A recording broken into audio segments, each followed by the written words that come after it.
y tengo aquí la clase de la semana pasada que no se la subí. Pero bueno, o sea, le subí el video, ¿cierto? En YouTube. Me refiero a la pizarrita, que habíamos empezado a ver ya abiertamente. ¿Lo ven ahí o no? Habíamos empezado ya a hablar abiertamente de historia de Chile. De aquí nos vamos a lanzar con historia de Chile todo el rato, que yo les había estado mostrando. ¿Dónde tengo esto? Acá en documento. Demre. No, no quiero ver el temario. ¿Qué hice? Ahí sí. No, no quiero ver el temario. Quiero ver el temario Páez. Porque en eso estamos nosotros. ¿Cierto? Ay, ay, ay. No entiendo por qué pasan estas cosas. Y no quiero que pasen. Cancelo. Ahora sí. Estamos nosotros viendo, acá está el contenido. Este es lo que hemos visto hasta el momento. No sé si se alcanza a ver. Lo voy a agrandar un poquito más. Esto es lo que hemos visto en nuestras primeras dos clases. ¿Cierto? Vimos las ideas republicanas liberales y sus relaciones con las transformaciones ocurridas en América y Europa. Vimos ¿cómo se llama? El surgimiento del liberalismo y de la ilustración, las ideas fundamentales, cómo afectan a la revolución y cómo eso provocó las independencias de América. Y después, la semana pasada, en nuestra clase 3, que es la que está en la pizarra ahí de la derecha, la están viendo, ¿no? ¿Me siguen? Bacán. La pizarra que está ahí a la derecha, ¿cierto? Voy a poner el chat acá, listo. Empezamos a ver la historia de Chile durante el siglo XIX, que esto es lo que nos va a mantener ocupados en las próximas, no sé, 10 clases, donde tenemos que ver todo, incluso este contenido que lo tengo marcado como nuevo, que no se preguntaba el año pasado, que en realidad se preguntaban en el otro lado, ¿cierto? Como los cambios de la sociedad chilena en el cambio de siglo. Antes lo ponían acá en el eje siglo XX, ahora lo pusieron acá en el eje siglo XIX, si se fijan. Pero no es nada nuevo. Entonces ahora, y así nos lanzamos la semana pasada, con las dos primeras, y aquí las tengo, los dos primeros periodos de la historia de Chile, los tres en realidad. Empezamos a ver la independencia, ¿cierto? Que lo vimos en la clase 2, todo el periodo que nos llevó, que se podía entender como la consecuencia directa de las revoluciones liberales, o como el efecto directo, como dice acá, ¿cierto? Como un impacto del surgimiento de Estados-Nación en América y Europa, ¿cierto? Nosotros somos una consecuencia de lo que estaba ocurriendo en Europa. Y habíamos hablado de las tres etapas clásicas, la patria vieja, la reconquista y la patria nueva. ¿Viene alguien ahí? ¿Quién llegó? Hola, ahí está. Hola, Danixa, ¿cómo estáis? Hola, hola, ¿cómo estáis? Qué bueno verte. Ya habíamos empezado, estamos explicando de dónde venimos, para dónde vamos, ¿cierto? Y ya la semana pasada empezamos a ver nuestro primer contenido abiertamente PSU 2023, que es el periodo de conformación de la República, y que nos quedamos pendientes de hoy día pasar el periodo de consolidación de la República. Aquí lo voy a explicar de una manera un poquito más drástica, perdón, más extendida, a ver si me explican ustedes. En nuestra clase 3 hablamos de el periodo de conformación de la República, que es el periodo que va desde 1823 al 31. Y aquí les voy a pedir que me ayuden un poquito, que se acuerdan, ¿cierto? De lo que está marcado aquí como que ya lo vimos, ¿cierto? Acá en el Chile durante el siglo XIX, que es lo que vamos a ver, vamos a hablar sobre el proceso de formación y consolidación del orden republicano. Hoy día concretamente nos toca hablar de la consolidación, de la idea de nación, de la configuración del territorio. Aquí nos vamos a lanzar con historia de Chile de largo. ¿Quién llegó? Llegó Catalina, ¿cómo estáis? ¿Cómo estáis, Catalina? ¿Cómo te va? ¿Cómo estuvo la semana? Espero que bien. Cuéntenme, en lo que estábamos. ¿Cuál es la característica fundamental de este periodo? ¿Alguien se acuerda? Del periodo de conformación de la República. Me basta con que me digan palabras sueltas. y ahí les vamos dando forma. Como desorden, como Desorden, caos. muy bien. Caos, desorden, caos. ¿Sí? Desorden. Acuérdense que algunos historiadores hablaban del periodo de anarquía, ¿cierto? Perfecto. Ahí en una palabra más o menos bien definido, desorden, anarquía. Ahora empecemos a preguntarnos por qué había tanto desorden. Tratemos de desgranar el choclo, ¿cierto? De desagregar ese... liberales versus conservadores. Me estáis diciendo, Sebastián, de que había desaveniencia, había conflicto entre los dos bandos, decís tú. Porque aquí lo importante es descubrir por qué la primera palabra que se nos viene es desorden y anarquía, que están totalmente en lo cierto. ¿Quién fue el que me dijo desorden? Que no lo escuche, que no lo vi. Yo. ¿Quién, Iñaki? ¿Sí? Yo, el niño aquí, sí. Sí, pues. Está ahí en lo cierto. Ahora hay que empezar a preguntar por qué desorden. ¿Cuáles son los factores que explican ese desorden?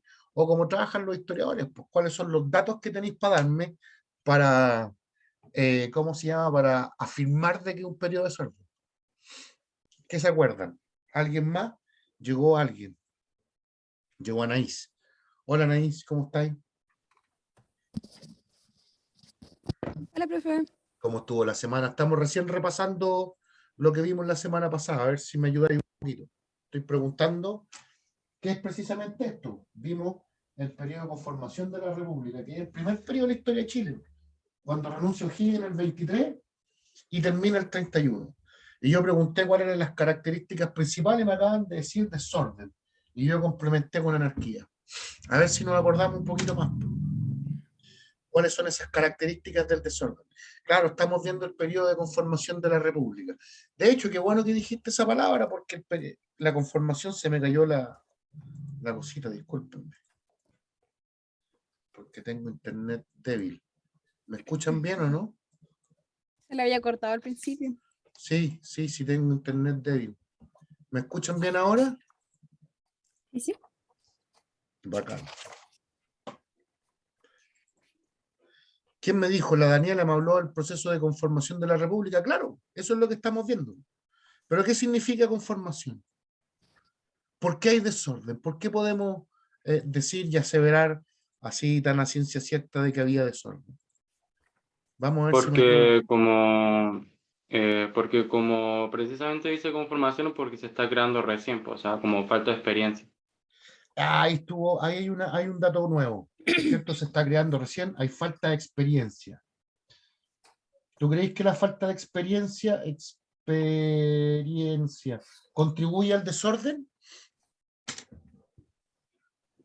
Sí, pues, Sí, pues, porque claro no que sí. sabían más o menos cómo Porque no sabían organizar. qué hacer, pues. Exactamente. Exactamente. ¿Qué otro elemento contribuye al desorden?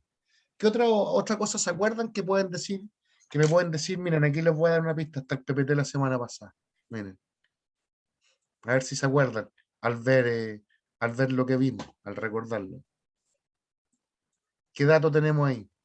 Acuérdense que son 8 años. Muchos cambios de constitución y de presidente. Ah, cambio, perfecto. Muchos cambios, no solamente de presidente, sino que también de constitución. Exactamente. Y muchos cambios, que es un problema que el que estamos teniendo hoy día, según nuestros empresarios, muchos cambios contribuyen a la inestabilidad, ¿o no? Tampoco había un proceso para resolver problemas. Sí, tampoco Había, había. pero mediante el poder político militar. Exactamente. Ahí llegamos a otro dato que es importante. No habían, no habían, ¿cómo se llama? Un sistema, un protocolo para resolver problemas, como hoy día, por ejemplo, las interpelaciones ministeriales, ¿cierto? O no sé, los juicios políticos, etcétera. En aquellos tiempos, no, pues se solucionaba a balazo. Sí, hubo bastante, y lo voy a poner con los nombres que corresponde. Hubo hartos, digámoslo así, caudillos. Hubo hartos caudillos militares que les podemos poner nombres. Los más famosos, ¿cierto? Fueron Ramón Freire y José Joaquín Prieto, que eran dos personas que tenían bastante poder y podían reunir y movilizar un ejército rapidito, ¿cierto? Y que estos caudillos militares también le agregaron inestabilidad al sistema y desorden, porque estos caudillos militares provocaron golpes de Estado, ¿cierto? Y eso generó que hubo gobiernos de corta duración. Por ahí Sebastián nos había dicho que hubo liberales y conservadores. ¿Me pueden ahí ayudar con esa idea, así como un poquito más concreta? ¿Qué significa que haya liberales y conservadores? ¿Entre quiénes? Había una disputa entre la élite sobre las visiones. Excelente. Exactamente. Sigue la idea. ¿Qué más? ¿Qué vaya a decir? Discúlpame, te interrumpí. Una Es disputa que entre la élite. habían visiones sobre qué tipo de país querían, por así decirlo, sobre qué visión se puede implementar en el país. Por eso estaba esta discusión entre los liberales y los conservadores. Exactamente. Excelente. Excelente. ¿Quién me dijo eso? Ya disculpe. ¿Quién me dijo Anaís. eso? Anaí, excelente. Eso exactamente. Y eso también le agrega, y sigamos con este tema, le agrega inestabilidad al sistema.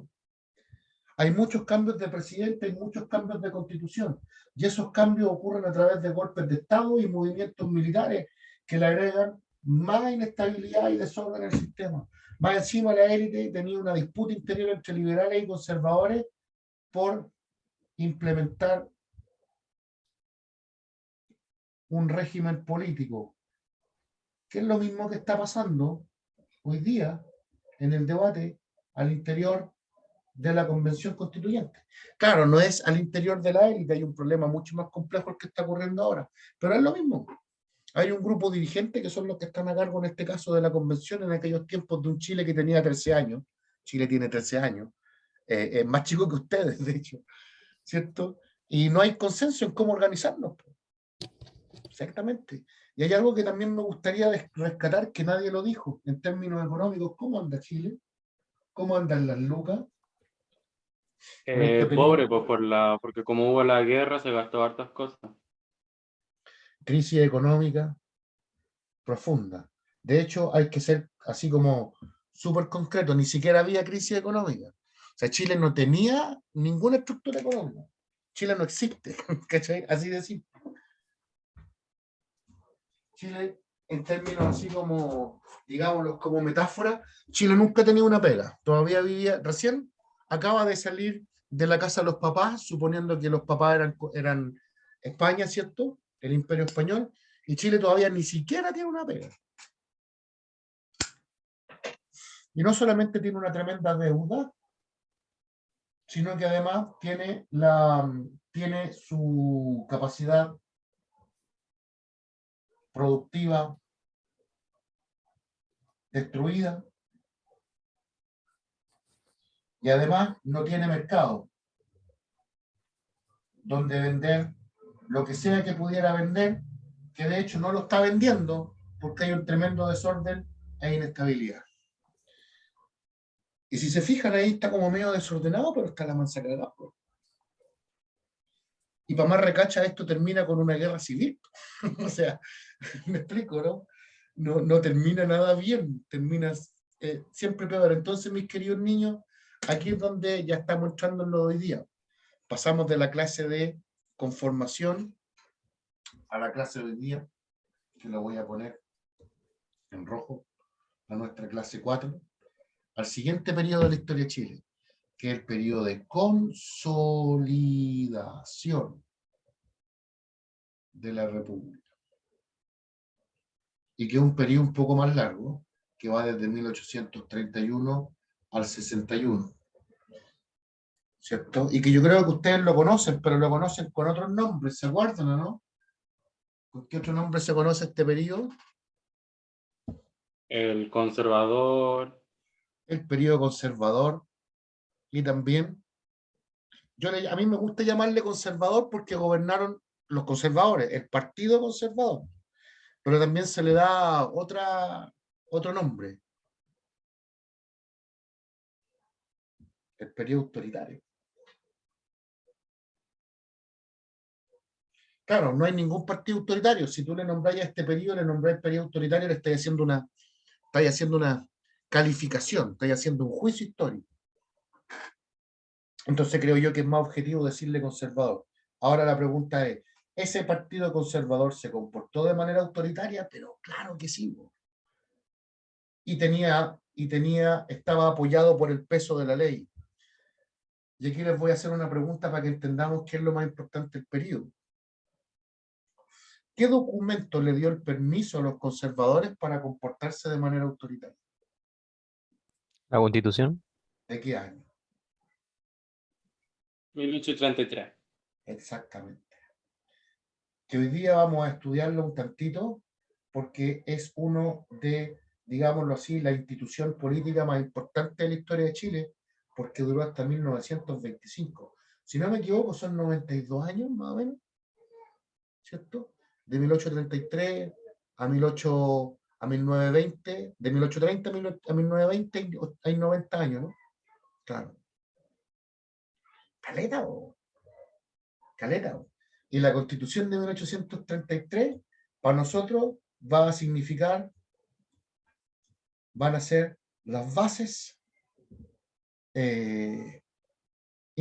las bases de la institucionalidad chilena de todo el siglo XIX. No se puede entender el siglo XIX si no entendemos cuál es el deseo con la Constitución del 33, porque los conservadores la hacen de una forma y van a gobernar toda la primera mitad del siglo XIX con esa forma, y después la segunda mitad del siglo XIX va a estar definida por los liberales, y los liberales van a hacer todo lo posible por reformar la Constitución. ¿Cachai? Entonces, en definitiva, casi toda la política del siglo se nos va en defender la del 33, la primera mitad, y en destruirla o reformarla, la segunda mitad. Hasta que ya después lleguemos al 20 y dijimos, ya sabéis qué más, escribamos una nueva. Porque igual quedaron un par de cagazos que vamos a tener que explicarlo en el transcurso del curso. ¿Me explico, no?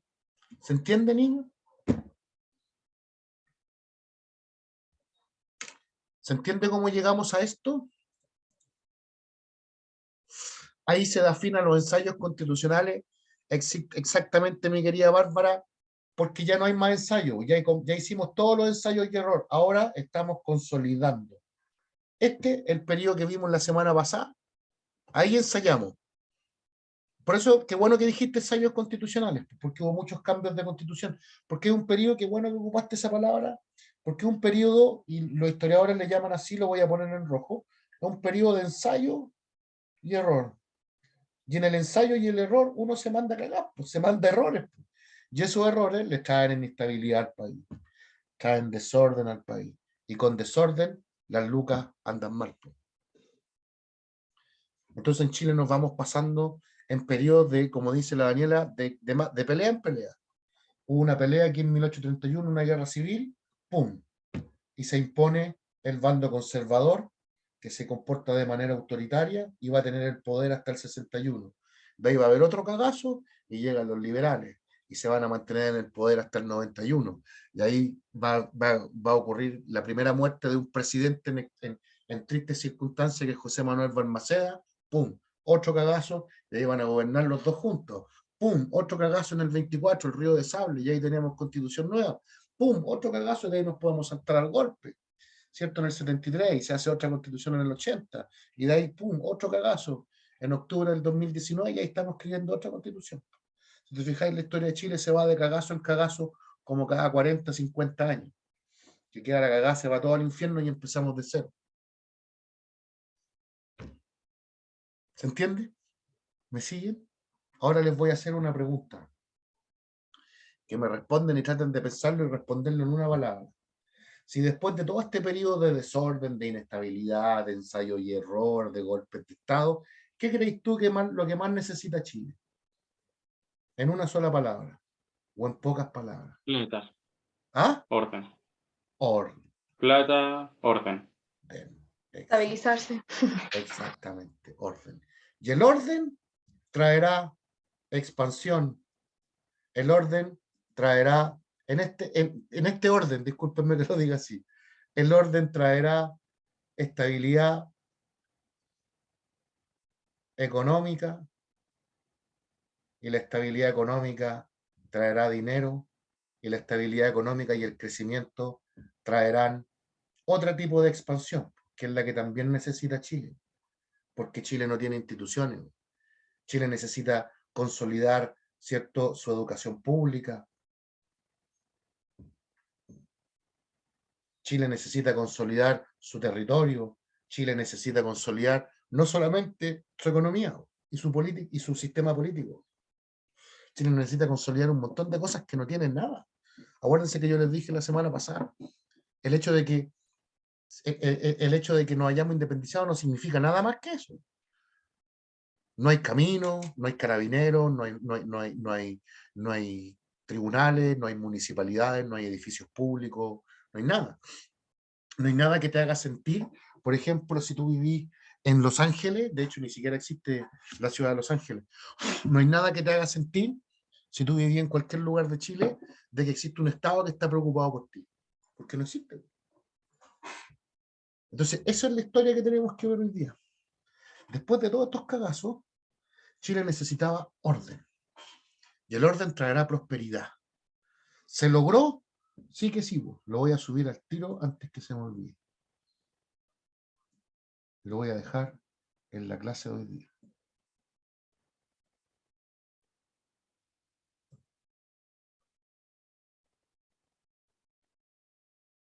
Ahí mismo. Discúlpeme que de jugo y que lo suba ahora, pero es que si no lo subo, se me va a olvidar. Y estas pizarritas sirven harto. Sirven bastante. Entonces aquí está.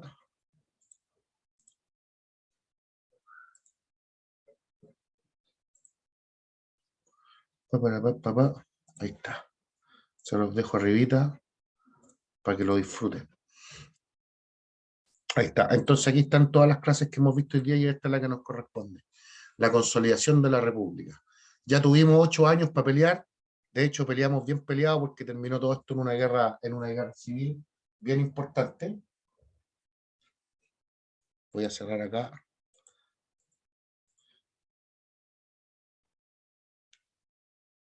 Ahí sí.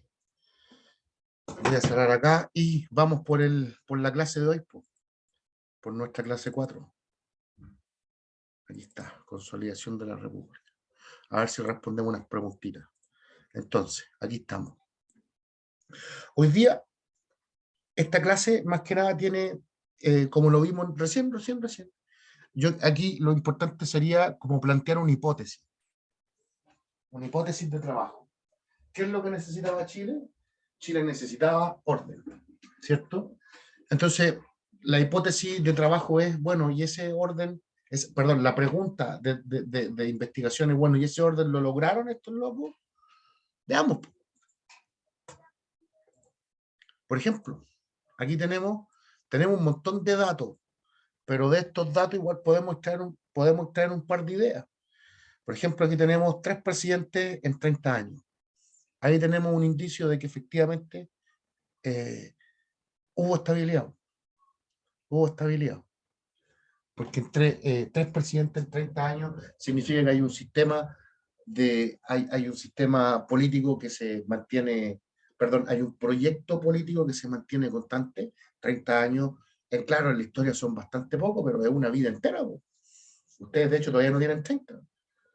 30 años es bastante en la vida de una persona, y de continuidad política, de continuidad de un proyecto, de un partido, y de un pequeño grupo de la élite también. Entonces sí, al parecer, durante los gobiernos conservadores, ese orden sí se logró. 3 presidentes en 30 años, considerando que el periodo anterior tuvo como 6 en 8 años, ¿cierto? Sabemos también que hubo una constitución que duró casi 100. Y miren, la cantidad de obras, y esto es por poner algunas nuevas, se promulga la Constitución del 33, se reabren los almacenes francos, tenemos una guerra incluso contra la Confederación Perú-Boliviana y la ganamos, se reactiva la economía, se crean los primeros ministerios después de haberse creado los otros primeros 3, que era Guerra Marina, ¿cierto? Guerra Marina, Hacienda, e Interior, que son los primeros en crearse, que los crea Diego Portales. En algún momento Diego Portales tenía 2 de esos ministerios. Se crea el Ministerio de Justicia, Culto e Instrucción Pública. Si se fijan, aquí esa creación del ministerio da cuenta de una necesidad que tiene nuestro país. Pues Chile no tiene un sistema de justicia, Chile no tiene un sistema de instrucción pública y además hay un ministerio de culto. Hoy día uno se caga la risa porque la iglesia no tiene nada que ver con el Estado, pero en aquellos tiempos había un ministerio que administraba todas las materias relativas a la iglesia. Hay un dato también. La Constitución del 33 establece la unión de la iglesia y el Estado, y es más, abusa de la iglesia, ocupa las instituciones de la iglesia para poder expandir la influencia del Estado. Y miren, estos datos tampoco están puestos al azar. Hay una ley de navegación porque Chile tiene la necesidad, ¿cierto?, de promover el comercio exterior, pues si Chile no tiene capital, Chile lo único que tiene es materias primas, entonces tiene que venderlas de alguna manera. Es fundamental que Chile se conecte con los mercados internacionales. En ese momento, niños, no sé si ustedes me están siguiendo, ¿cuál es el centro del mundo? ¿Cuál es la capital económica del mundo? Hoy día es Estados Unidos, Nueva York. Lo más probable es que en un par de décadas más sea Beijing o Tokio. ¿Cuál era la capital del mundo económica en aquel tiempo? El imperio más grande que había. Inglaterra, Gran Exactamente. Bretaña. Chile tiene que llegar a Londres. Tiene que convencer a los inversionistas ingleses que vengan a invertir para acá, porque Chile no tiene puentes, Chile no tiene grúa, no tenemos ferrocarril, y eso es fundamental para reactivar la economía. Entonces, si se fijan, todos los datos que están aquí de alguna u otra forma nos dan una luz sobre las cosas que Chile necesita y las cosas que está haciendo. Miren Manuel Bulnes, que es uno de los gobiernos más importantes del siglo XIX, ley de colonización, al tiro, pum. Chile necesita establecerse en el territorio. Chile dice en la Constitución que domina desde el desierto de Atacama hasta el estrecho de Magallanes. Entonces Manuel Bulnes se pregunta, ¿tenemos un hueón en el desierto de Atacama? Decimos que llegamos hasta allá, ¿pues? ¿Tenemos alguien ahí o no? ¿Tenemos un carabinero? ¿Tenemos alguien dibujando la línea y cuidándola? No tenemos a nadie, mandemos un hueón. Chile dice que llega hasta el estrecho de Magallanes. ¿Tenemos a alguien en el estrecho de Magallanes? Diciendo, oye, esto es de Chile. No, no tenemos a nadie. Mandemos un hueón para allá. Hagamos soberanía en lo que efectivamente decimos que nos corresponde. Se crea la Universidad de Chile. Nuevamente el proyecto durante todo el siglo XIX, Chile hace todo lo posible por crear su sistema educativo. No tiene. No tiene. Mire todo lo que hace en términos, en lo que se conoce como el desarrollo de elementos técnicos. Se crea la Oficina Nacional de Estadística para hacer los primeros censos, la Quinta Normal de Agricultura para enseñar las técnicas de cultivo, la Escuela de Arte y Oficio, la Escuela Normal de Preceptores para formar profesores. El Código Civil, Chile no tenía Código Civil, no sabía cómo se formaban los contratos para formar sociedades, ¿cierto? Todas esas cosas que se necesitan para el desarrollo económico, ¿cierto? Entonces, se empieza a construir el ferrocarril Santiago-Valpo, ¿cierto? Se crea la ley de bancos e instituciones financieras. Entonces, efectivamente, Chile lleva a cabo, gracias al orden, un proceso de progreso y de crecimiento económico bien importante que lo podríamos resumir así. Durante el periodo de José Joaquín Prieto y un periodo de consolidación. Acuérdense que José Joaquín Prieto era un caudillo que llega al poder porque gana una guerra civil, nadie votó por el hueón. Él es algo así como, él le pone fin al periodo de los ensayos constitucionales con la fuerza.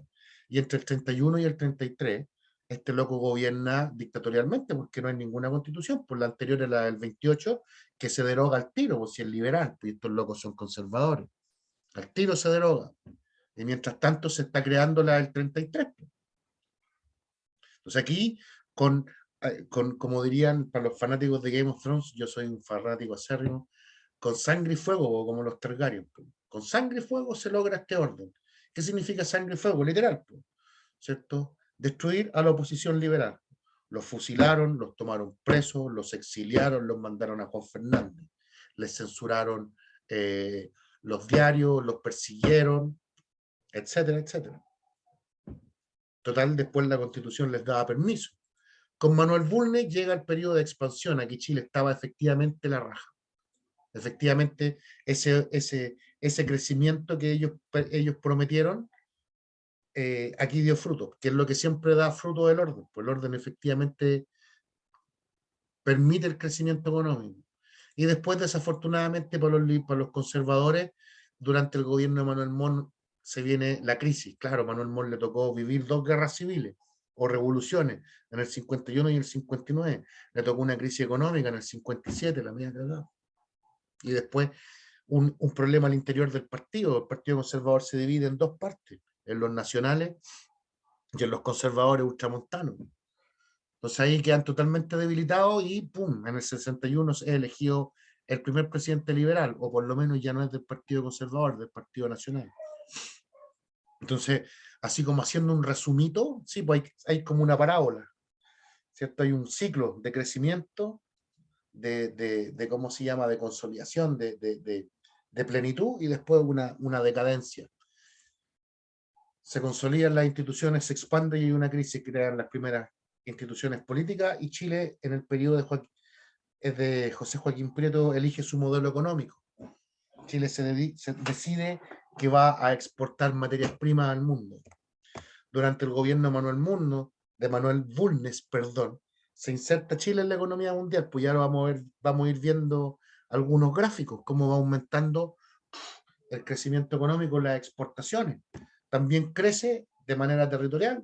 Manuel Bulnes coloniza Magallanes, trae a los alemanes para que colonicen Yanquihue, ¿cierto? Es un gobierno bien movido en ese aspecto. Se crea y en términos culturales e intelectuales hay una explosión por la famosa generación de 1842 que surge, que es la primera generación de liberales de Chile, ¿cierto? Que surge bajo el alero de la fundación de la Universidad de Chile. Llegan intelectuales extranjeros. Y durante este periodo, claro, hay una crisis económica en 1857, hay 2 guerras civiles y se dividen los partidos políticos. Teníamos 2 partidos, el liberal y el conservador, y los 2 se dividen en 2. Y a partir del 61 tenemos 4 partidos políticos. Por la derecha, digámoslo así, los conservadores y los nacionales, y por la izquierda los liberales y los radicales. Entonces se va a hacer un poquito más compleja. Y esos cambios producen después un cambio de coalición, pues a partir del 61 los más poderosos van a ser los liberales. ¿Estamos bien o no? ¿Me están siguiendo? Sí. ¿Están ahí conmigo? Sí, profe, me dice el Iñaki. Bacán. Sigamos. Digámoslo así, hecho ese pequeño preámbulo, viendo el periodo en perspectiva, donde pasaron un montón de cosas buenas. Claro, bajo el miedo del martillo, ¿no? Pero pasaron hartas cosas. Veamos, empecemos a verlo en detalle. Partamos con los aspectos políticos. ¿Qué tuvo de bueno esto en términos políticos? ¿En qué consiste la consolidación de la república, que también se le conoce como república conservadora y autoritaria? Lo primero, gracias al triunfo militar en la guerra civil, se establece la Constitución de 1833 y con eso se le pone fin a la inestabilidad política, a los sucesivos golpes de Estado, y se le pone fin a la inestabilidad en términos institucionales, porque ya no estamos ensayando distintos tipos de constituciones, ya se acabó eso. Con la guerra civil del 31 y con el triunfo de los conservadores, ahora hay un solo orden institucional, y ese orden institucional está consagrado en la Constitución de 1833. Y la Constitución de 1833, a mí me gusta resumirlo en 3 grandes características, para que las recordemos. Y me gusta resumirla en esas 3 grandes características porque después los liberales hacen exactamente lo contrario. Primera gran característica: presidencialismo. ¿Qué significa eso? ¿Quién me puede explicar qué significa que una constitución sea presidencialista? Lo vimos más o menos y lo conversamos la semana pasada. El poder es como del presidente. Exactamente. Que el presidente tiene amplias facultades, que puede hacer un montón de cosas. Como por ejemplo, duraba 5 años en el cargo y tenía posibilidad de reelegirse inmediatamente por 5 más. Por eso duraban 10 años en el cargo, ¿cierto?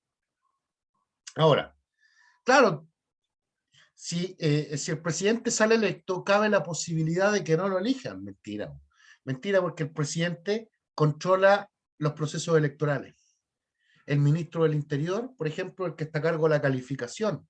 En aquellos tiempos había que calificar para votar, porque era peludo votar, pues había que cumplir con altos requisitos. Entonces el ministro del Interior decía quién podía y quién no, y obviamente el ministro del Interior no iba a dejar votar a personas que eran opositoras.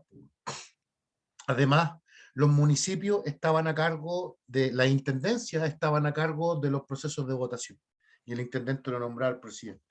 Y en aquellos, por eso, no sé si se acuerdan, que el año pasado hubo una elección que se hizo en 2 días, no me acuerdo si fue el apruebo o la elección de constituyentes, ¿se acuerdan, no? Y que quedó la media cagada, porque cómo va a ser en 2 días, y ¿sabéis por qué había tanto miedo? Porque en aquellos tiempos la elección era en 2 días, po, pero se hacía en 2 días para puro intervenirla, po. Entonces tú abrías la elección el día sábado, y todo el mundo iba a votar, y en la noche del sábado para el domingo, los huevones abrían la urna y empezaban a cambiar los votos.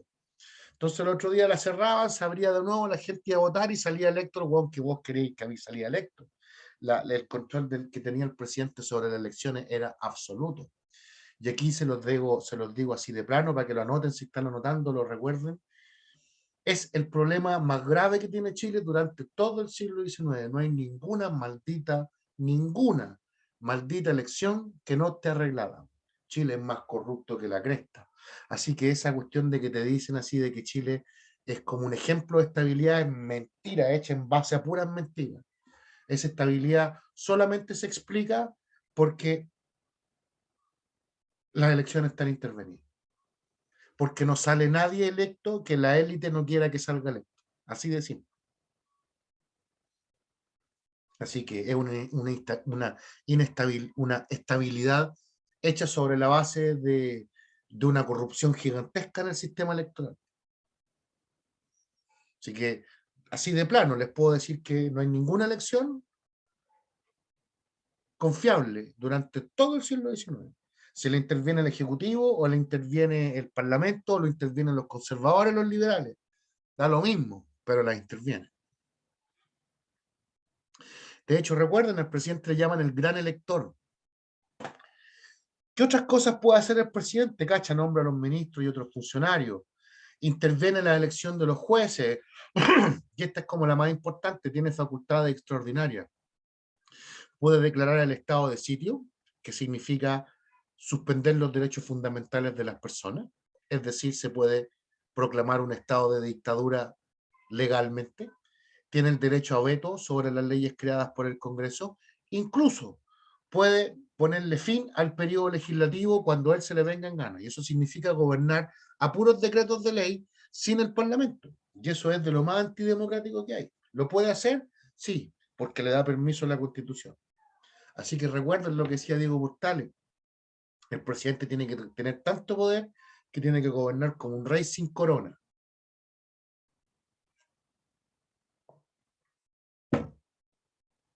Que es lo que se quiere corregir hoy día en la convención.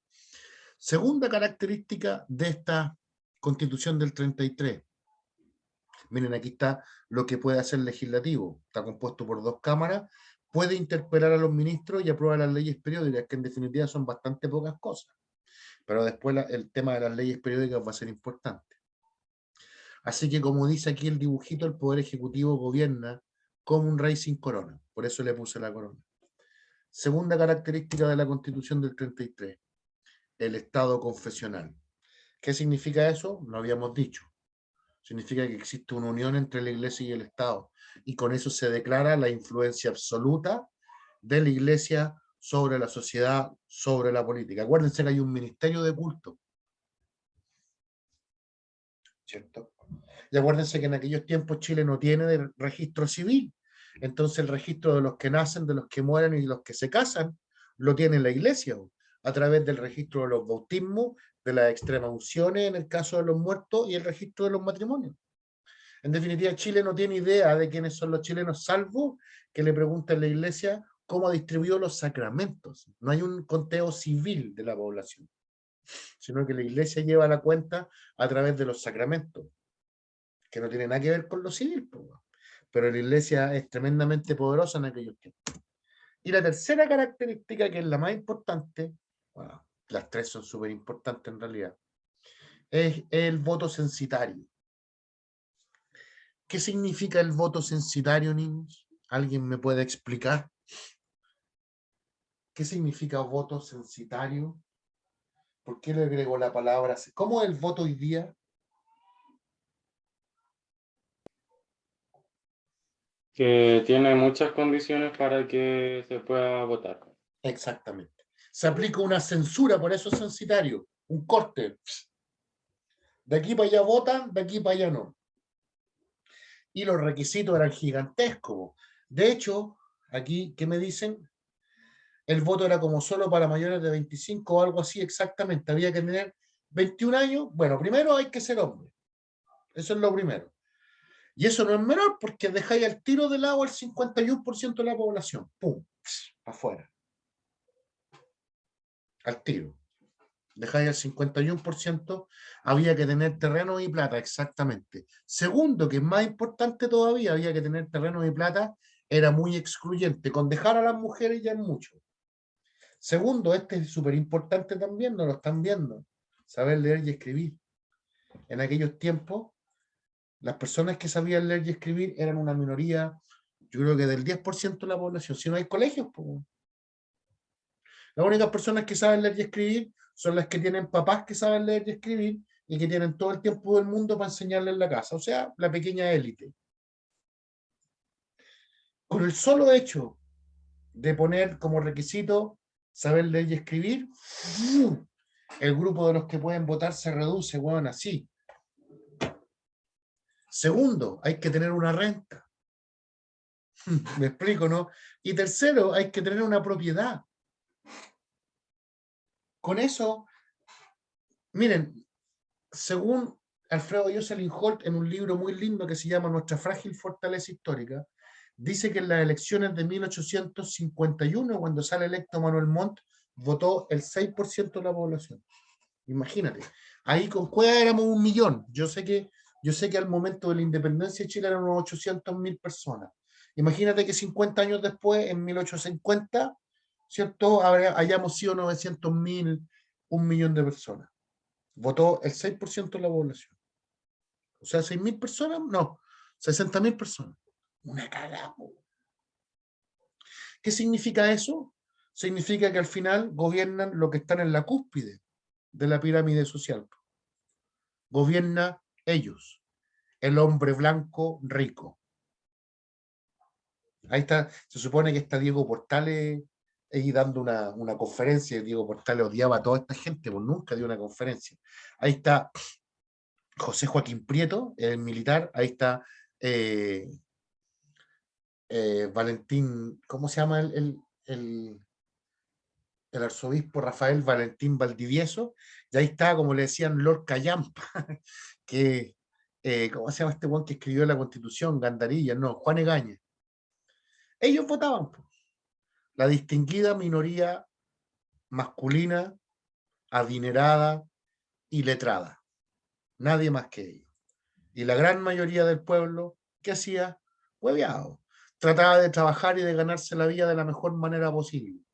La gran mayoría del país totalmente ignorada, ¿cierto? Entonces, en términos generales, por resumir, este periodo de la consolidación de la República perdón, esta constitución genera un Estado unitario que tenía su capital en Santiago, dirigido por una autoridad central, que era el presidente de la República Todopoderoso, que descendía de estas grandes familias antiguas y poderosas. Había un sufragio censitario donde votaban ellos y solo ellos, y se establece la religión católica, apostólica y romana, con excepción del culto público de cualquier otra. Es decir, ni siquiera les bastó con hacer que la religión católica fuera la oficial, sino que además prohibieron todas las demás.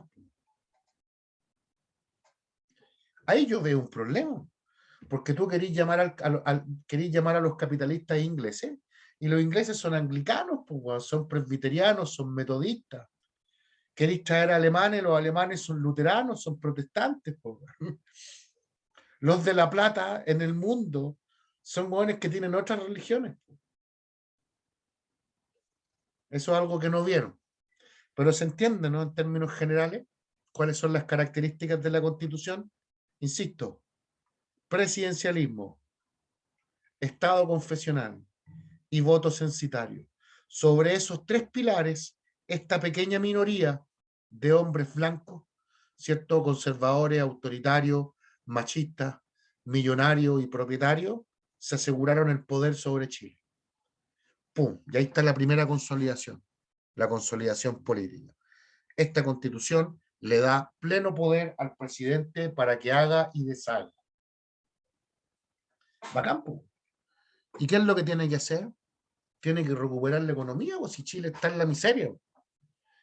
Y aquí es cuando viene la segunda parte de la consolidación de la República, que la vamos a ver y de ahí nos vamos a ir a recreo. ¿Estamos bien hasta el momento?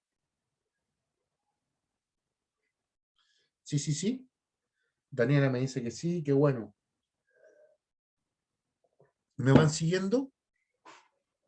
Qué bueno, qué bueno, qué bueno. Gracias, Cata, por avisar. Me voy a tomar todo este litro de agua para no tomar café y no fumar tanto. Sigamos. Voy a abrir la puerta porque me cagué de calor. Todavía hace calor, ¿no?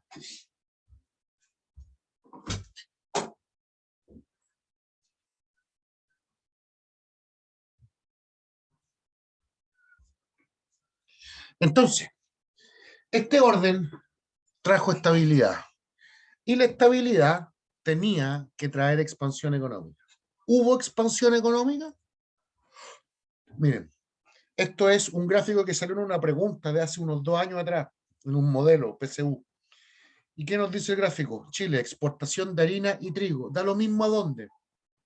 En el periodo 44-55, o sea, en el periodo de Manuel Montt. Mira cómo sube. Claro, tiene periodos buenos, periodos malos, ¿cierto? La harina se dispara, el trigo sube y baja, pero en definitiva, si tú así la panorámica, desde el 44 al 55 en esa década, la venta de los productos chilenos se dispara. Así que sí, el orden sí trajo estabilidad. Hubo crecimiento económico. La economía de Chile sí se integra a la economía mundo. Ese es un concepto que tenemos que dominar porque está preguntado en la PSU. El proceso de integración de Chile a la economía mundial, que es parte del proceso de consolidación de las instituciones. Porque Chile no solamente tiene que consolidar su estabilidad política, los presidentes y la constitución, pues tiene que estabilizar la economía, tiene que estabilizar su sistema público de educación, tiene que estabilizar y consolidar la soberanía sobre su territorio, tiene que hacer un montón de cosas. Así que sí, Chile sale al mundo. ¿Cómo lo hace? Ahí está Chilito, ¿cierto? Que en aquellos tiempos no era así. Llegaba de Copiapó a Concepción, ya lo vamos a ver. La próxima clase vamos a hablar del crecimiento territorial del país. Hoy día concentrémonos en esto. Supongamos que este Chile, todavía no tenemos el norte porque tenemos que ganar la guerra al Pacífico. De hecho, Chile todavía tenía la Patagonia. Entre medio estaban los mapuches. Hay hartos problemas que consolidar ahí todavía. ¿Qué es lo que tenía Chile para vender en aquellos tiempos? Es importante que lo sepamos. En el norte, siempre. El norte es más seco que la cresta. Lo único que tiene, es lo único que tiene, pero tiene mucho mineral. Pues Chile siempre tuvo plata y cobre, siempre. Siempre. El tema es que no teníamos cómo explotarlo porque no teníamos la maquinaria ni los capitales. Pero, insisto, cuando Chile empieza a salir al mundo, no solamente sale su cobre, sino que también llega el capital. Hay un proceso de intercambio, siempre. Por ejemplo, la famosa mina de plata, si no me equivoco, de Chañarcillo, que tenía caletas de plata, boba. Y Chile exportó esta plata. ¿Y qué significa? Que llegaba a capital. La raja, boba. ¿Qué más tenía Chile para vender, para integrarse en la economía mundo? Siempre. Así como el norte tiene mucho mineral hasta el día de hoy y quedan litio, salitre, todo eso. Bueno. El centro del país, aquí entre la región de Valparaíso, la actual metropolitana y la de O'Higgins y Maule, siempre ha tenido una tremenda producción agrícola. Son las tierras más fértiles de Chile y tienen una calidad de ser las más fértiles del mundo.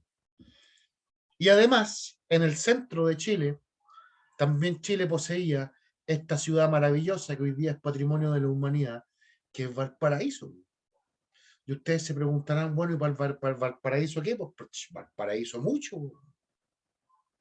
Para empezar, Diego Portales de Valparaíso, así que él va a dedicar toda su vida y toda su historia política, todo su esfuerzo en hacer que su ciudad natal sea una de las ciudades más importantes del país. Y claro que sí, pues si tú querías integrarte al mundo, en aquellos tiempos no hay internet, no hay teléfono, no hay ni una hueá. La única forma de integrarte al mundo es en barco. ¿Y cuál es el gran puerto principal de nuestro país? Por algo se llama así, por el puerto principal, Valparaíso. Si Santiago es la capital política del país, Valparaíso durante todo el siglo XIX fue la capital económica.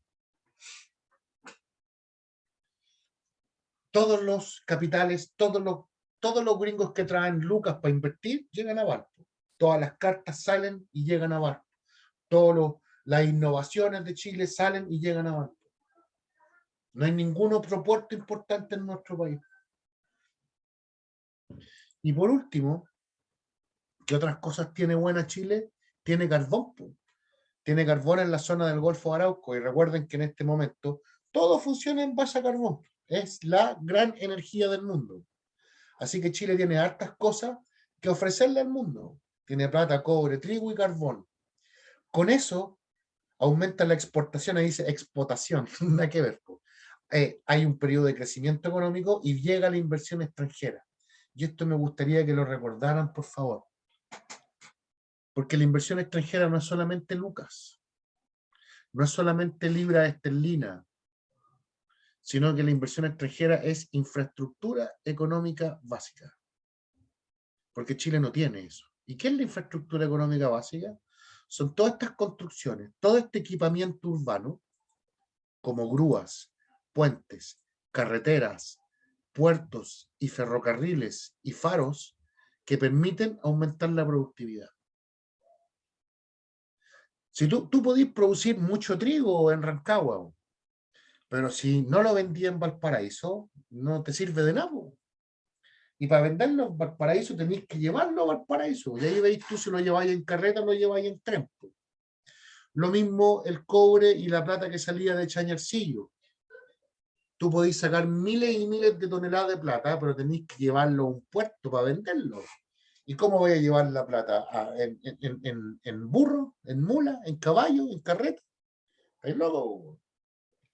Por eso en Chile, por ejemplo, tiene su primer ferrocarril. Uno diría el primer ferrocarril sería Santiago-Valparaíso, para unir las dos capitales. No, pues el primer ferrocarril de nuestro país es Caldera y Copiapó.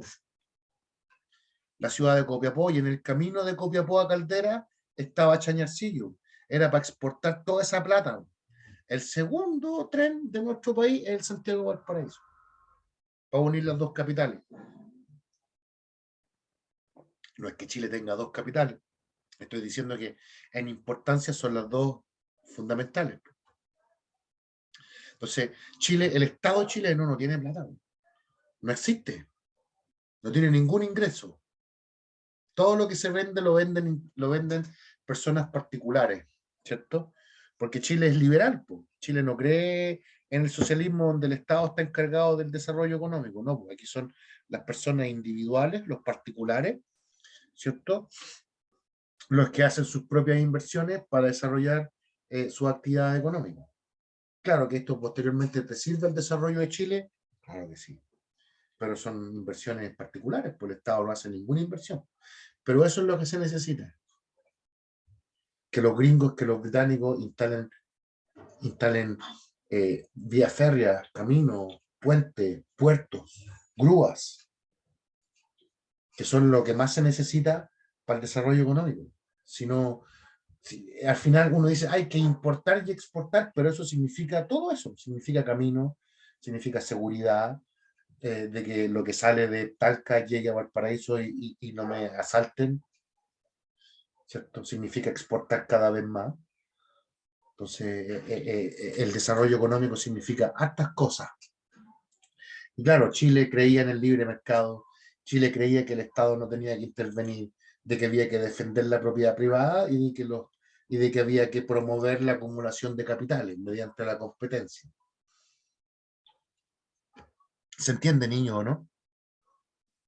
Todo lo que tenía Chile para ofrecer eran puras materias primas, nada más que materias primas. Hasta el día de hoy, pues algo que no ha cambiado mucho, digámoslo sinceramente. Chile lo único que tiene para ofrecer es materias primas y nada más que eso. Bueno que llegó Catalina porque yo había...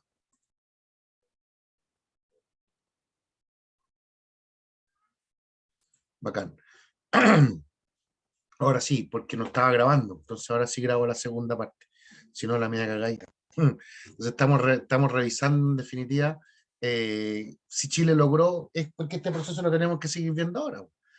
Chile pudo aumentar su exportación, crecer más, ¿cierto? Y fomentar la inversión extranjera gracias a Valparaíso, ¿cierto? Gracias a estos innovadores que lograron traer infraestructura económica básica. Recuerden que es equipamiento urbano, son construcciones.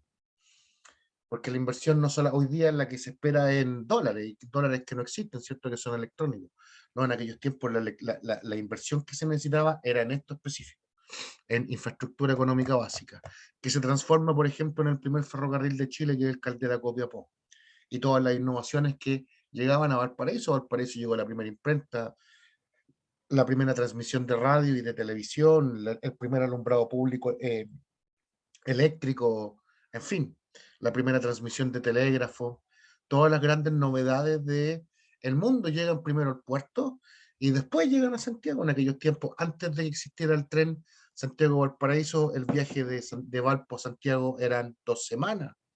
Sí tenía en cueva, pero podría mandarte un mes con mala suerte. Entonces no era tan fluido, me explico, ¿no? Por eso es tan necesario el tren, por eso es tan necesario la infraestructura. Porque sin esa infraestructura, sin ese edificio, sin esa construcción, sin ese cemento, adoquín o lo que sea, el país no progresa. ¿Sí? Entonces ahora veamos en qué consistió este proceso de inserción de Chile en la economía mundo. Así se le llama a esta pequeña unidad, ¿cierto? Y a este pequeño contenido. Lo primero que se me ocurre poner, pues Valparaíso. La inserción económica, así como podríamos decir que la consolidación política ocurre en Santiago y con eso Santiago se transforma en el núcleo político del país. La consolidación económica ocurre en Valpo y con eso Valparaíso se transforma en el motor económico del país, en el puerto principal. Efectivamente en el puerto principal. Esa es una foto de cuando la tropa, la flota española bombardeaba Valparaíso en 1864, 5, por ahí, lo destruye completamente. 1600 balas de cañón destruyen el puerto completo. De hecho, ya estas balas en la exposición del Museo Naval que está ahí en Valparaíso, que es bien bonita, se las recomiendo. ¿Cierto? Pero era efectivamente la capital económica del país. Po. Todo lo que se conoce como el Plan de Valparaíso se le ganó. Po. Entonces, ¿en qué consistió? Y aquí vamos a lo más conceptual. Pongámonos abstracto. Porque claro, Chile vendía materias primas, ¿cierto? Aquí están dibujadas, están distribuidas en el mapa. Sabemos qué es lo que vende y hacia, ¿cierto? Y cuál es el objetivo, que es la exportación para fomentar la inversión extranjera. Pero esto pongámosle nombre. En términos conceptuales, esto se llama el modelo primario monoexportador. Pum. Título. Y es importante que lo conozcamos porque va a ser el modelo económico de Chile hasta que se destruya la economía del salitre con la crisis económica de 1930. O sea, nuevamente, así como tan perdurable como fue la Constitución de 1833 en términos políticos, el modelo primario monoexportador chileno también duró un siglo. ¿En qué consiste este modelo primario exportador? El objetivo es abastecer el mercado externo, es decir, exportar. Por eso modelo exportador.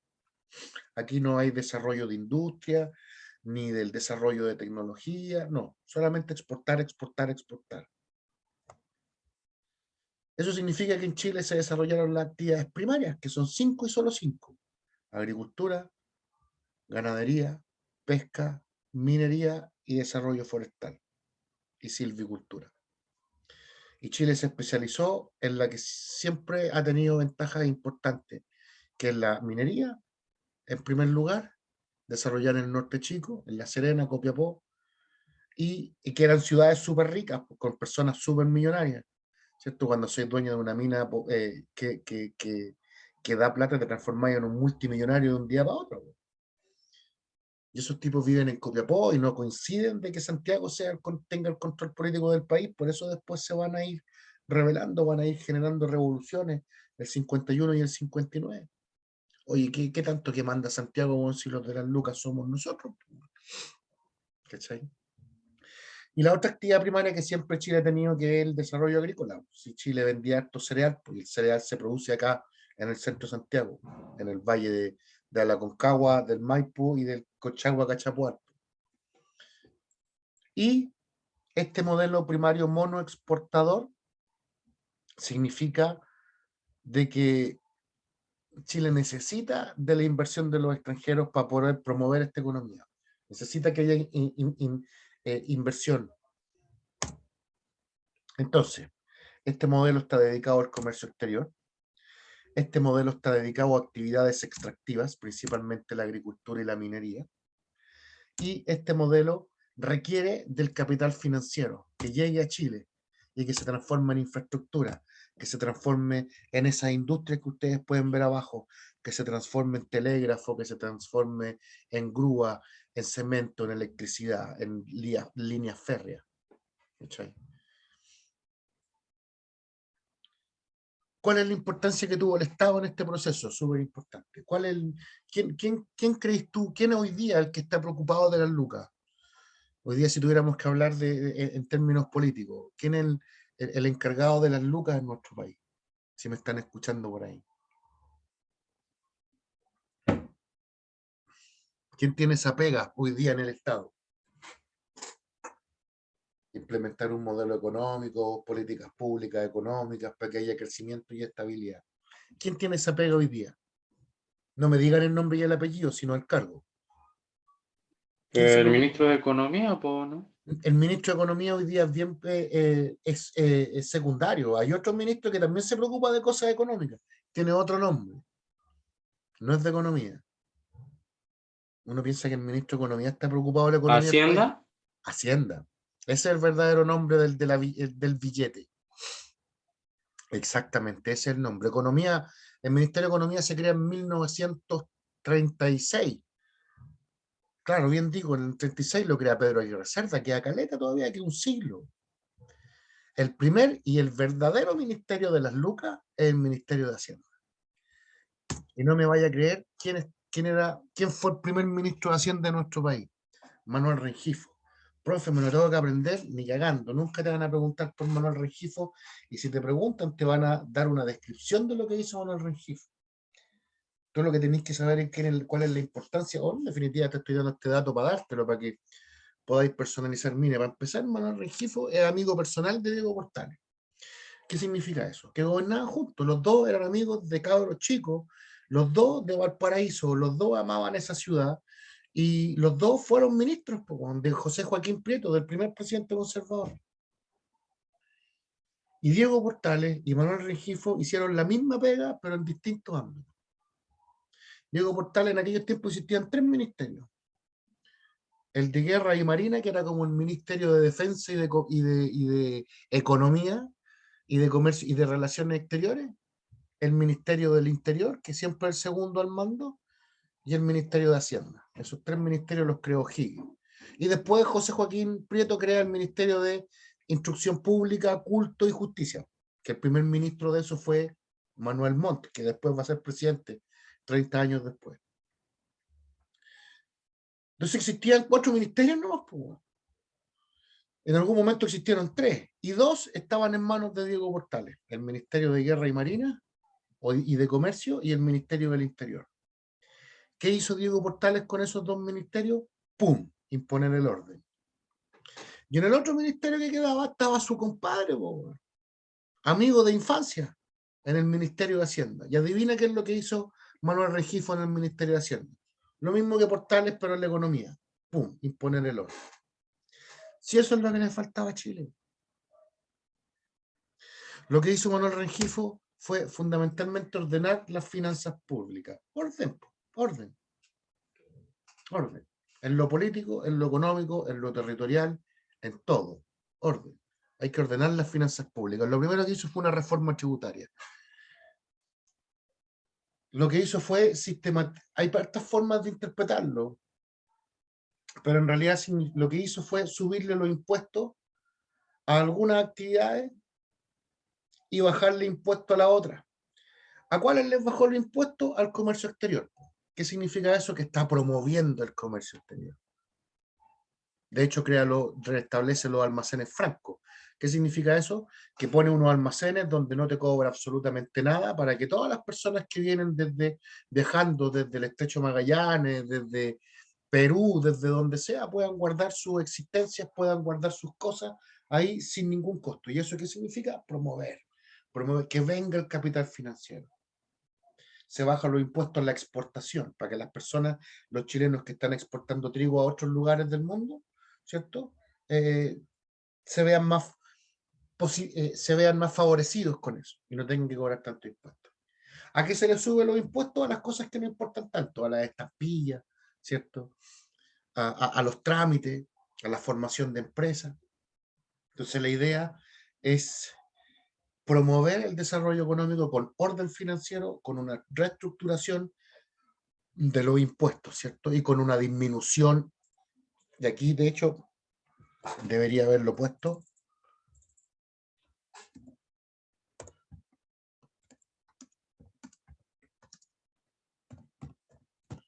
con una disminución del gasto público. Más que disminución, diría yo, o mejor que disminución, diría ordenamiento del gasto público. El Estado dejó de gastar en tonteras, ¿cierto? Así que, para que lo recuerden, este amigo personal de Diego Portales hizo la misma pega que Diego, pero en términos económicos. Orden, sistematización. ¿Para qué? Para promover el crecimiento. Si eso es lo que necesitaba Chile. Y ese crecimiento es en base a exportar materias primas y a atraer la inversión de los extranjeros a Chile. Tú tenés que decirle a los extranjeros que Chile es un país estable para invertir, pues no podéis tenerla cagada, pues me explico, y ahí te digo Portales, sofocando al enemigo, para que haya estabilidad. ¿Cuáles son las desventajas de este modelo? Que este modelo es la explicación de que Chile sea un país subdesarrollado, porque produce bienes de bajo valor agregado, y aquí es fácil explicarlo. O sea, hoy día, veámoslo en términos, hoy día Chile sigue vendiendo materias primas. Chile vende pasta química de celulosa, Chile vende trigo, Chile vende fruta, Chile vende cobre. Pura hueás barata. ¿Y qué compra Chile? Autos, computadores, celulares, tecnología. ¿Quién gana más plata? ¿La persona que vende manzana o la persona que vende computadores? No hay que ser economista para cachar quién es el hueón que se lleva mejor ventaja en el intercambio económico. En aquellos tiempos pasaba exactamente lo mismo. Chile vendía trigo, harina y cobre y plata. Ni siquiera tan refinada como hoy día, vendíamos casi la piedra bruta. ¿Y qué es lo que compraba? Ferrocarriles, ¿cierto? Tecnología. Obviamente que ahí eso explica en parte el desarrollo de una economía dependiente, porque Chile vende cosas baratas y compra cosas absolutamente caras, y eso siempre va a generar un balance comercial negativo. Y además lo que vendemos depende de las condiciones del mercado. ¿Cachai? Chile vendió un montón de carbón, basta con que se desarrolle la tecnología eléctrica y la tecnología del petróleo y ahí quedamos afuera y perdimos. Acuérdense que Chile vendía salitre, se produjo el salitre sintético y ahí quedó Chile. ¿Cachai? Fíjense, la oscilación de los precios de las materias primas, ahí lo tienen. Pues. Aquí no aparecen precisamente los precios, pero sí aparecen las cantidades vendidas. Oscilación, pues sube, baja, sube, baja. El mercado de las materias primas es súper inestable. porque dependen de la demanda, porque dependen de la sequía, porque dependen de que se pudran. En aquellos tiempos no existe la refrigeración, po, ¿cachai? Entonces, es súper inestable. Y depende de las condiciones del mercado, depende de cuánto quieran comprar en el extranjero. ¿Cachai? Depende de las oscilaciones de los ciclos económicos, depende del valor de la libra esterlina, depende de muchas otras cosas. Entonces Chile en esa lógica está condenado a tener una economía inestable, una economía precaria y dependiente. Esa fue la decisión que se tomó por parte de los conservadores, una economía súper elemental, basada en producir lo más rápido, lo más fácil y lo más barato, y en promover que los gastos importantes lo hagan los extranjeros. Y para eso tenéis que darle condiciones económicas saludables, pues favorables. Eso significa entregar la economía del país al capital foráneo. Y era importante, por supuesto, si de eso se trata esto, la inclusión de Chile en la economía mundo. Y la capital económica de nuestro país efectivamente era Valparaíso, y teníamos que conectarnos con la capital económica mundial, la de las libras esterlinas, la quería y tan lejana Londres. Algún día me gustaría conocerla mucho, Londres, que era el centro del mundo. Estos huevones eran dueños de África, de Asia, ya habían conquistado la India, ¿cierto? Tenían intereses en Hong Kong, van a empezar a crecer y transformarse el imperio más grande del mundo, como veremos después en un montón de otras clases, hasta el punto de ser los protagonistas de la Primera y la Segunda Guerra Mundial. Y teníamos que conectarnos. Una ciudad que tenía muy buena conexión con Londres era Buenos Aires, que en aquellos tiempos, bueno, sufre un bombardeo y una invasión de los británicos durante el siglo XIX, pero que la logran sortear. Entonces, y desde Buenos Aires, si tú querías atraer si tú querías vender o traer capital desde Londres, la persona para llegar a Chile tenía que viajar de Londres a Buenos Aires y después de Buenos Aires llegar hasta o cruzar la cordillera de los Andes, que no es imposible, no hay forma de cruzar carga por ahí, ¿cierto? Entonces tenéis que hacerlos cruzar por el Estrecho de Magallanes, que es uno de los lugares más difíciles de navegar del mundo. Entonces estamos bastante lejos. Una de las cosas que logró Chile fue el desarrollo de la tecnología del, ¿cómo se llama? Del telégrafo, porque Buenos Aires estaba conectado ¿cómo se llama? Con Londres, y Londres estaba conectado con París y con Estados Unidos. Entonces Chile tuvo que conectarse con Buenos Aires. Chile se conectó por Mendoza, con Santiago Mendoza, ¿cierto? Y Mendoza ya estaba conectado con Buenos Aires, y así podíamos integrarnos a la red de telégrafo mundial, que es súper importante, porque la información viaja a la velocidad de la electricidad. Bueno, ya no tenéis que esperar que la carta vaya y venga, o el mensaje vaya y venga por el océano, que es terrible largo. Entonces, si se fijan, Chile necesitaba, y aquí es súper importante, posicionarse en dos aspectos. Primero, tenía que establecerse en el Estrecho de Magallanes. Por eso Manuel Bulnes crea el Fuerte Bulnes y se instalan ahí en 1843. No solamente para hacer soberanía, sino que para prestarle ayuda a los barcos que venían pasando por el estrecho, porque los acompañaban, los dejaban recalar ahí para que se calentaran un poco, les pasaban comida y les daban indicaciones para que después salieran del estrecho, y la idea era que llegaran a Valparaíso. Había que promover eso, había que promover el negocio. Y Chile también tenía dos mercados que son sus dos primeros mercados de exportación triguera. Yo creo que ustedes los conocen. A California y a Australia. ¿Y por qué Chile, y por qué en California y Australia compraban nuestro trigo si son lugares súper, digámoslo así, fértiles? Porque estaba la fiebre del oro. En aquellos tiempos en California y Australia habían descubierto tremendas minas de oro y están todos los buenos puestos locos. No sabía tanto oro que no había ni siquiera necesidad de cultivar trigo, lo compraba y pues estaba ahí tapizado, o estaba ahí, a los marcianeques ahí da lo mismo, el trigo lo compré, pues, y ahí estaba Chile vendiendo trigo. A los californianos y a los australianos que no estaban ni ahí con cultivar porque estaban puestos locos sacando oro.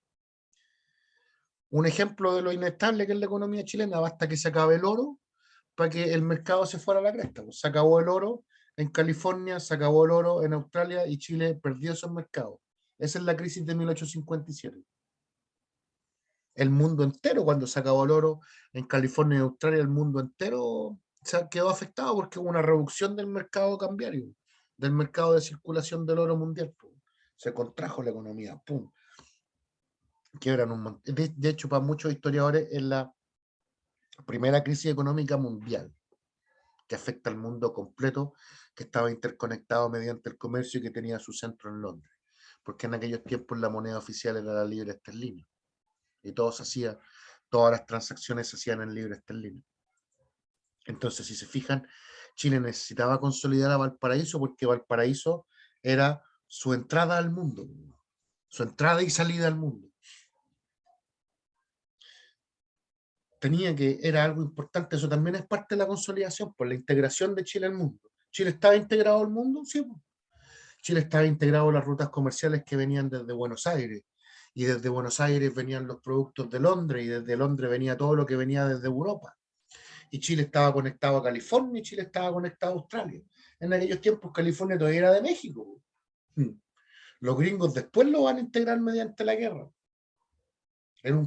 Era un sector donde no había ley prácticamente, pero que posteriormente va a ser de Estados Unidos. Entonces, había que fortalecer la posición de Valparaíso en el Pacífico Sur, porque era un nodo de comercio mundial Valparaíso. Y aquí es donde viene otro proceso que también ocurre en este periodo, que es la guerra contra la Confederación Perú-Boliviana, y que se explica con esto, de fortalecer Valparaíso. Valparaíso es el futuro de Chile. Y Diego Portales, el gran ministro, y ¿cómo se llama? Y Manuel Rengifo lo sabían. Y de hecho no solamente lo sabían, lo querían, porque los dos son porteños. Querían transformar a Valparaíso en la ciudad más grande del Pacífico Sur. Entonces, de hecho, esta guerra la inventa Diego Portales. Diego Portales le inventa esta guerra, ¿cierto?, que tenía por objetivo fortalecer el liderazgo del puerto de Valparaíso en los circuitos de intercambio. Fíjense, esos son los circuitos económicos, las rutas del mercado del mercurio, pero aún así, sí, es específica de un producto, pero en definitiva esto es una huella de cómo estaban las grandes rutas comerciales del mundo integradas. Y Valparaíso tenía que ser el puerto más importante del Pacífico suroccidental para traer los capitales desde América del Norte y sobre todo desde Londres. Y había otro puerto que competía con Valparaíso, que era el puerto del Callao, el puerto del Perú. Entonces, en definitiva, esta guerra es una guerra geopolítica y económica. Como la guerra de Rusia en Ucrania. Acuérdense que uno de los grandes objetivos de Putin es quedarse con el puerto de Sebastopol en la península de Crimea, que le permite dominar el comercio en el Mar Negro y tener una salida al Mar Mediterráneo. Esta es la misma lógica, una guerra por control geopolítico, en este caso de una zona comercial. Entonces la idea es que todos los barcos que venían desde Buenos Aires o los barcos que venían desde Asia llegaran primero a Valpo y después pasaran al Callao, y los que venían desde América del Norte pasaran también a Valparaíso. En ese tiempo se estaban recién formando las rutas comerciales de hoy día, donde estaba integrado Estados Unidos, Australia, China, Japón y la India. ¿Cachai? ¿Y la Confederación Perú-Boliviana qué era? La Confederación Perú-Boliviana era la unión de Bolivia con Perú, ¿cierto? Que el Estado norperuano y el Estado surperuano. De hecho, hay una carta de Diego Portales que dice: la Confederación Perú-Boliviana debe desaparecer para siempre jamás, porque los peruanos y los bolivianos unidos son mucho mejores que los chilenos, pero en todos los ámbitos. Tienen más población blanca, más población inteligente, tienen más recursos económicos, tienen más de todo, más gente ilustrada, más gente industriosa, más capital. Y eso, si ellos llegan a consolidarse como una potencia unificada en el centro de América, van a terminar desequilibrando la balanza del poder y vamos a terminar absorbidos por ello. El dictador argentino Juan Manuel de Rosas también lo sabía. Y de hecho él, si se fijan acá, hizo unas campañas por el altiplano para invadir Bolivia, y Chile también hizo unas campañas por el mar para invadir Perú y Bolivia. De hecho, ahí ocurre la famosa batalla de Yungay, ¿cierto? Donde gana el roto chileno la batalla y el saqueo de Lima, además. Es una guerra que gana Chile contra Perú-Bolivia, ¿cierto? Que es la guerra de 1836 al 39, también con la ayuda de los argentinos que pelearon desde el altiplano, como ustedes lo pueden ver ahí en esa flecha azul. Y esto sirvió para hartas cosas. Primero, la fundamental, para consolidar a Valparaíso como el motor económico de Chile en el Pacífico suroccidental. Pum, eso es lo primero. Era una guerra para transformar a Valparaíso en el puerto principal y lo fue. Ganado. Y lo segundo que fue importante fue la posibilidad de empezar a cultivar este patriotismo y nacionalismo que es tan propio de los países del siglo XIX, promoverlo a través de las victorias militares. Piensen que de alguna u otra forma, la primera vez que los pobres participaron en algo significativo para el país fue peleando por Chile contra Perú. El pueblo chileno, el roto chileno, empieza a crear este mito en torno al roto chileno que es capaz de superar todos sus problemas y reconstruir el país cuando hay un terremoto y pelear contra el enemigo y clasificar al mundial. Todo este mito del pueblo chileno valeroso, ¿cierto? Aperrado, nace con esto. Y eso también sirve como propaganda política y como uno de los grandes objetivos y formas de entender este periodo, que es la consolidación del nacionalismo y consolidación del espíritu del patriotismo chileno, que es tan importante para un gobierno conservador y autoritario, ¿cierto? Entonces, si se fijan, consolidación en todos los ámbitos, en todos los ámbitos. Entonces, ¿vamos bien o no? ¿Sí o no? ¿Vamos bien? ¿Vamos bien? ¿Están ahí conmigo?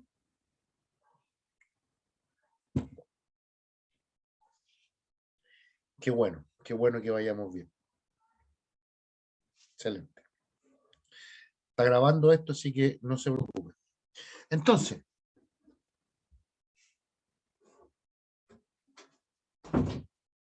se los voy a proponer de esta manera.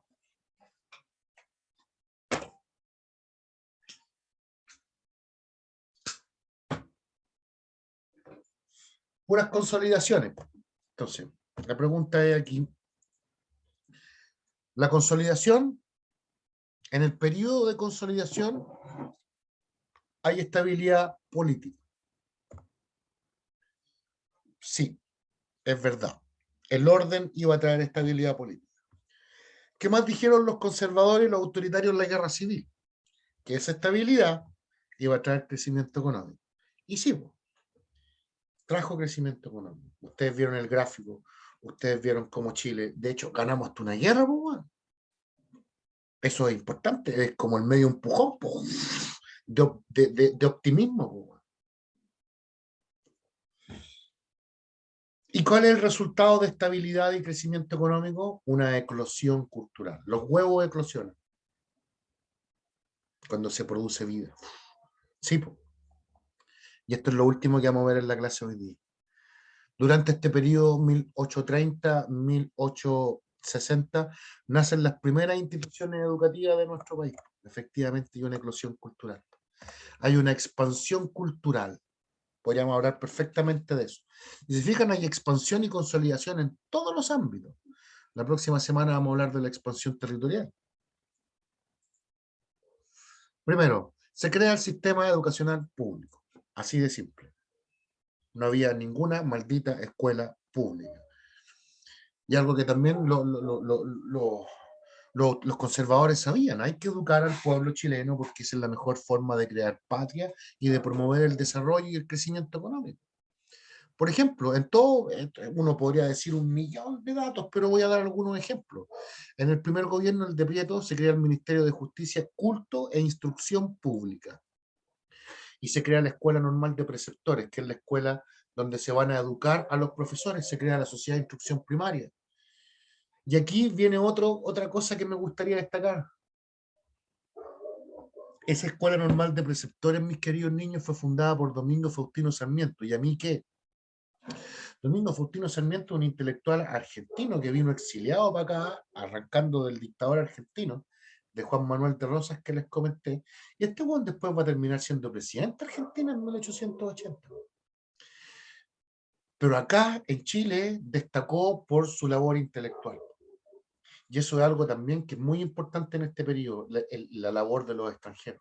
Llegaron extranjeros desde el resto de América Latina, escapando de de distintos dictadores, y llegaron extranjeros desde Europa, científicos connotadísimos, porque Chile también tenía que, no, en Chile, así como Chile no tenía capital para crear ferrocarriles e infraestructura, tampoco tenía capital científico, tampoco tenía gente que sabía de nada, no tenía universidad,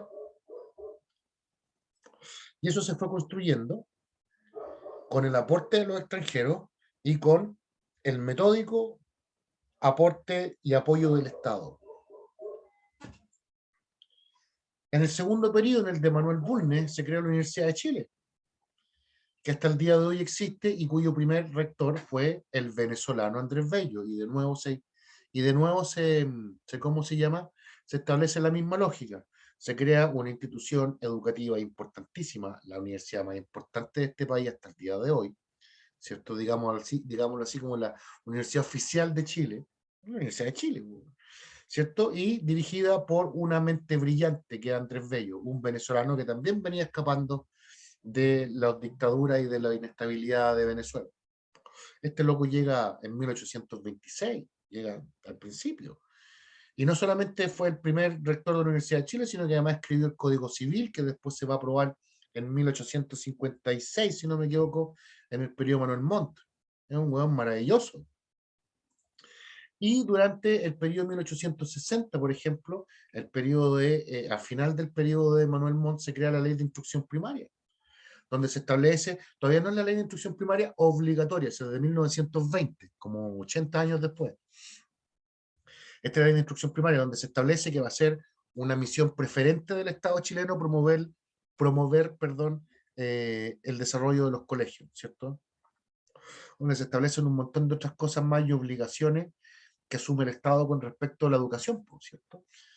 Y se crea, entre otras cosas, el edificio del Museo de Historia Nacional y se trae durante este periodo a dos extranjeros maravillosos, que son don Claudio Gay y Ignacio Domeyko, de los que vamos a hablar un poquito más la próxima semana cuando hablemos de la expansión del territorio, que son hueones que salen a recorrer Chile y a estudiarlo. Claudio Gay escribe la historia natural de Chile, el loco recorre el país como 4 veces sacando fotos y así, dibujando, entendiendo la población, describiendo ¿cómo se llaman los recursos naturales? Eso en definitiva era importante. Chile vivía de las materias primas y no sabía qué materias primas tenía. Y para eso necesitaba un especialista. Claudio Gay era un naturalista, un biólogo, zoólogo, botánico. Sabía perfectamente cuáles eran las potencialidades del territorio chileno, geógrafo. Ignacio Domeyko lo mismo, era geólogo. De hecho, el dinosaurio chileno, uno de los dinosaurios chilenos se llama Domeykosaurus. Precisamente por eso Claudio Gay fue director del Museo Museo de Historia Natural. Ignacio Domeyko fundó la escuela ¿cómo se llama? De fundiciones de Coquimbo y de La Serena, ¿cierto? Llegaron otros extranjeros, bueno, en fin, de ahí los vamos a conversar un poquito. Pero esa es como más o menos la tónica, que durante este periodo hubo una eclosión cultural, ¿cierto? Hubo un desarrollo intelectual, el primer desarrollo intelectual de nuestro país, ¿cierto? Y con ello resurge el liberalismo, porque la mayoría de los intelectuales son liberales. Estos viejitos, Claudio Gay, estos locos son puros buenos liberales. De ahí empieza una suerte, no contradicción, sino un juego medio perverso, porque los gobiernos conservadores promueven el desarrollo intelectual, pero todos los intelectuales son de tendencia liberal, pues así que de a poquito empieza a crecer la oposición a los gobiernos conservadores. Y empiezan a llegar extranjeros. Los primeros historiadores, los primeros desarrollos de la primera literatura, se crea el himno nacional, las ciencias, los museos, las primeras instituciones educativas y culturales, la primera novela chilena, se crea la escuela de Lorenzo Sacié, el primer médico ¿cómo se llama?, en operar con anestesia en América Latina, y crea la escuela de odontología.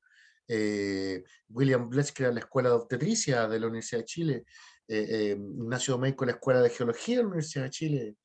En fin, llegan un montón de extranjeros que permiten desarrollar a Chile en todas las artes y las ciencias y las disciplinas, o por lo menos ponen la primera piedra para que Chile pueda tener un desarrollo cultural más o menos autónomo. De hecho, llegan hartos exploradores que crecen en Chile. Por este periodo pasa Charles Darwin por Chile. Es súper importante este periodo. Ahí tenemos a Mauricio Rugenda, ¿cierto? Que pinta estos cuadros tan propios de ¿cómo se llama? Estos cuadros costumbristas, ¿cierto? Que habla sobre la idiosincrasia de nuestro país, las fiestas, sobre todo estas fiestas populares, que es la celebración de un 18 de septiembre en los Campos de Marte. Entonces, con la llegada de extranjeros y con la fundación de la Universidad de Chile, surge lo que está aquí a la izquierda, la famosa Sociedad Literaria del 42. La Universidad de Chile se funda en el 42, y ese mismo año la primera generación de estudiantes van a ser la primera generación de liberales en nuestro país, que van a estar inspirados en la Segunda Revolución Francesa, que van a escribir, van a desarrollar revistas, van a desarrollar diarios, van a criticar al gobierno, van a criticar a sus métodos dictatoriales y autoritarios, ¿cierto? De hecho, hay algunas personas que van a decir, por ejemplo, mira, aquí está la libertad en nuestro país, pues es Chile. La revista que el diario El Correo Literario, y José Victorino Lastarria, que va a ser un profesor de literatura en la Universidad de Chile, va a fundar la Sociedad Literaria, donde un montón de cabros, ¿cierto? La famosa generación de 1842, donde todos esos buenos después van a ser futuros presidentes de Chile: Domingo Santamaría, Federico Errázuriz Sañartu, José Manuel Balmaceda, los hermanos Amunátegui, puros hueones capos que después van a ser ministros e intendentes. Benjamín Vicuña Maquena, van a ser presidentes y senadores, van a formar esta primera generación de estudiantes de la Universidad de Chile, que todos posteriormente van a ser políticos protagonistas de los liberales. Entonces, lo que quiero que entiendan, que la oposición al gobierno conservador la van a construir ellos mismos cuando funden la Universidad de Chile. Y ahí se van a juntar todas estas ratas marxistas, estos malditos subversivos, y van a de a poquito generar, de a poquito, se demoraron como 40 años, si el primer gobierno liberal es de 1875, con Federico Errázuriz Sañartu, se va a demorar 30 años en llegar al poder. Pero con la Universidad de Chile empieza, para que lo recuerden, por eso puse el chuncho. Y con José Victorino Lastarria, que forma la Sociedad Literaria. Entonces ahora la élite, los pijes rojos, pijes cuicos, así se le decía la misma palabra cuica en el siglo XIX. Los pijes rojos son cuicos, ¿cierto? Pero son liberales, son anticonservadores por lo menos. Van a dar sus primeros pasos como opositores al gobierno en estos clubes que se van a formar, ¿cierto? Se va a formar nuevos espacios de expresión política. Y esos nuevos espacios de expresión política van a estar agrupados los primeros liberales contrarios al régimen. Van a formar clubes, sociedades. Por ejemplo, en 1853 se va a formar el Partido Liberal. En 1842 se forma la Sociedad Literaria. En 1852 se forma la Sociedad de la Igualdad por Francisco Bilbao y Santiago Arco. Después se va a formar el Club de la Reforma, el Club de Septiembre. Son un montón de agrupaciones de cabros cuicos que son contrarios al régimen portaliano. De hecho, ellos dicen, lo dice José Victorino Lastarria, la primera generación de liberales fueron nuestros próceres, que lucharon contra la tiranía del Imperio Español. Nosotros somos la segunda generación de liberales, o la primera nacida en Chile independiente. Y nuestro deber es luchar ahora contra la tiranía, no de los españoles, sino contra la tiranía del régimen portaliano, contra la tiranía de la Constitución del 33. Eso es lo que establecen ellos como meta. ¿Me explico, no? Entonces ellos lo que van a promover es una reforma a la Constitución. La van a lograr 30 años después, pero ya empiezan. De hecho, José Victorino Lastarria, uno de los primeros libros que escribe es La Semecracia, donde habla sobre la reforma constitucional. Entonces, el gobierno era presidencial, ellos querían un gobierno parlamentarista. El sistema era centralizado, ellos querían desconcentrar el poder, como a los liberales les gusta distribuir. Según el sistema portaliano de la Constitución del 33, la Iglesia y el Estado estaban unidos. Ellos querían separar la Iglesia y el Estado, o por lo menos que el Estado tuviera más poder que la Iglesia, para que el Estado controlara la Iglesia, y no la Iglesia fuera la que liderara este ejercicio. Entonces ellos se van a transformar en la oposición al gobierno, y de a poquito estos cabros van a formar la Sociedad de la Igualdad y van a promover la reforma política. Este es el libro de José Victorino Lastarria, La única salvación de la República. El gobierno de sí mismo, por José Victorino Lastarria.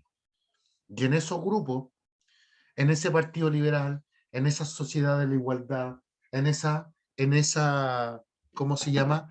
Club de la Reforma y Sociedad de la Igualdad. Permiso.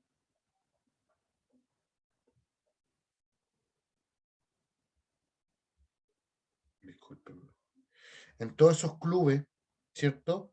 Van a participar los futuros presidentes. Federico Razzoli Sañarte y Domingo Santamaría, presidentes liberales. Pero lo que yo quiero que entiendan es que la oposición comienza ahora. Y así me quedan los últimos minutitos, lo vamos a ver rápido. Con esto vamos a partir la próxima semana. Durante el gobierno de Manuel Montt llega la crisis del periodo conservador. Lo voy a pasar súper sucinto. A Manuel Montt le toca bailar con la fea, le toca todo lo malo. Le tocan dos guerras civiles, el 51 y el 59, donde La Serena y Concepción se levantan contra Santiago. Lo mismo, La Serena y Concepción se levantan contra Santiago. ¿Y por qué? Los dos por el mismo problema, por las elecciones. En el 51 porque no querían que saliera Manuel Montt, y en el 59 porque no querían que saliera electo, ¿cómo se llama? Antonio Vara, como el sucesor de Manuel Montt. Además, a Manuel Montt le tocó la crisis económica del 57. Se acaban los mercados de California y Australia, hay una disminución del circulante y una tremenda crisis económica. Y más encima, durante el gobierno de Manuel Montt, hay una crisis en los partidos políticos que la voy a escribir con mayor detalle la próxima semana. Pero sepan ustedes que los dos partidos que existían, el conservador y el liberal, los dos se dividen. El conservador se divide en el nacional y en el conservador, y el Partido Nacional es el partido de Manuel Montt, que quiere llevar a Antonio Vara a la reelección, y los liberales aprovechan de unirse con los conservadores y forman la fusión liberal-conservadora, para que los liberales llegaran por primera vez al poder. Y una facción de los liberales que no querían unirse con los conservadores, forman el Partido Radical. Y producto de esta famosa crisis del Sacristán, estos dos partidos se diversifican y ahora tenemos 4. Y 2 partidos, el conservador y el liberal, para oponerse a Manuel Montt, forman una fusión, ¿cierto?, que permite que José Joaquín Pérez Mascayano salga electo en el 61, que es un presidente del Partido Nacional, pero donde existe una tremenda potencia y una tremenda importancia del Partido Liberal. De hecho, a partir de esta elección, de la elección del 61, el Partido Liberal ya tiene mayoría en el Senado y en el Congreso completo, en las dos cámaras. Así que, al parecer, van a poder implementar su famosa reforma. Eso, mis queridos niños.